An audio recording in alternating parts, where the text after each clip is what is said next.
اس module کے اندر ہم request for buds کے پروسیس کو سمجھیں گے. اب آپ کی کمپنی نے ڈیسائیڈ کیا کہ انہوں نے ایک ERP وینڈر کا سسٹم اپنی کمپنی میں یوز کرنا ہے. اس کے لیے اٹ از ایکسٹریملی امپورٹنٹ کہ آپ وینڈر کے بارے میں ساری انفارمیشن گیدر کریں.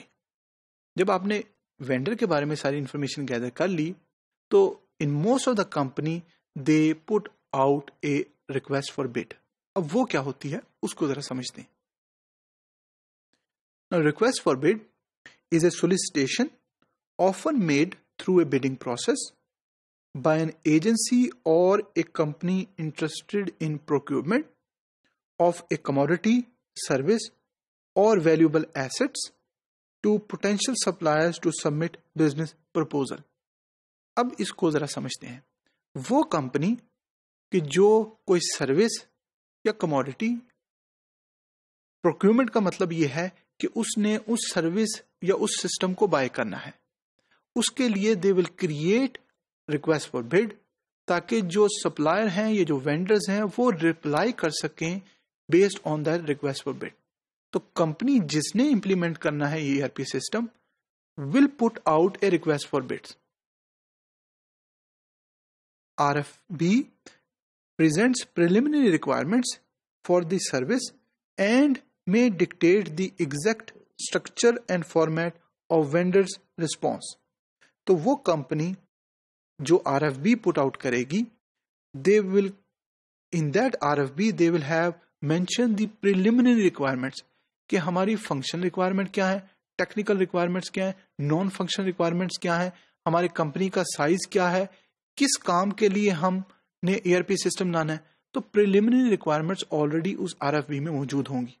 دے invite the vendors to reply to that request for bid. Effective RFBs typically reflect the strategy and short and long term business objective. تو اس RFB کے اندر سارا ایکسپلین کیا گیا ہوگا کہ what is our short term and long term business objective. تو جب vendor reply کرے گا in response to that RFB تو وہ میک شیور کرے گا کہ وہ ریکوائرمنٹس کو انڈرسٹینڈ کرتا ہے اور اس کے ساتھ ساتھ اگر کوئی کوشچن ہے تو اس کمپنی سے پوچھ سکتا ہے. It is often known as request for proposals.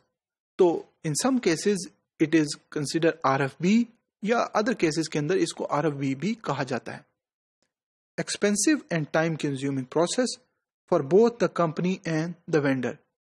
کیونکہ ERP سسٹم کی implementation is a expensive long project جس کے اندر آپ کو لاکھوں ہزاروں روپے کی ضرورت ہے، ڈالرز کی ضرورت ہے، اور اس کے ساتھ ساتھ آپ کو بہت زیادہ ٹیمز کی ضرورت ہے جو اس کو سپورٹ کریں. آپ کو پروجیکٹ مینجمنٹ ٹیم کی ضرورت ہے، آپ کو یوزرز کی ریکوائرمنٹس کو پتہ ہونا چاہیے، فنکشنل جو ماڈیول کو مینیج کرتے ہیں وہ ٹیم موجود ہونی چاہیے، چینج مینجمنٹ کو جو ہیلپ کرے گا وہ ساری ٹیم موجود ہونی چاہیے.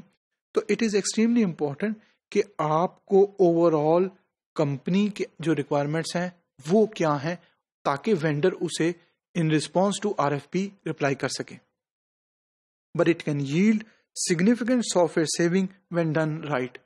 تو اگر if it is done right آپ RFP کے اندر ڈیٹیل ریکوائرمنٹس، پریلیمنری ریکوائرمنٹس کے ساتھ ساتھ ایکسپلین کرتے ہیں، short and long term strategy اور آبجیکٹیوز کو بھی ایکسپلین کرتے ہیں، تو it becomes for the ERP implementation smooth and at the same time in the long term cost saving ہوگی to the organization.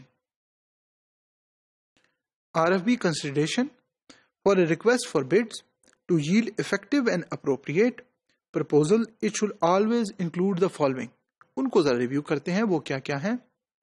Type of ERP system the company wants with the specific functionality. تو آپ کو کس طرح کا ERP system چاہیے اور اس کی فنکشنالٹی کیا ہو. Specified hardware and software infrastructure. آپ کی کمپنی میں ایگزسٹنگ کیا سسٹم ہے، کیا سافٹ ویئر ہے، ہارڈ ویئر ہے، نیٹ ورک کیا ہے، وہ سارا ہو. Training requirement assessed for organization current employees and اس کے ساتھ ساتھ any specific contract issues required by the company. تو ان فیو کیسز RFB کے اندر آلریڈی ایکسپلین کیا جاتا ہے کہ ہمارے پاس اتنا بجٹ ہے and we can not go beyond that budget. تو جب وینڈرز ریپلائی کریں گے in response to that RFP, تو when they quote the price کہ ہم اتنے پیسے چارج کریں گے اس سروس کے, تو وہ اس لمٹ کے اندر ہونا چاہیے. تو یہ ساری ڈیٹیل جب موجود ہوگی تو company and the vendor can come up with a solution that is beneficial for both.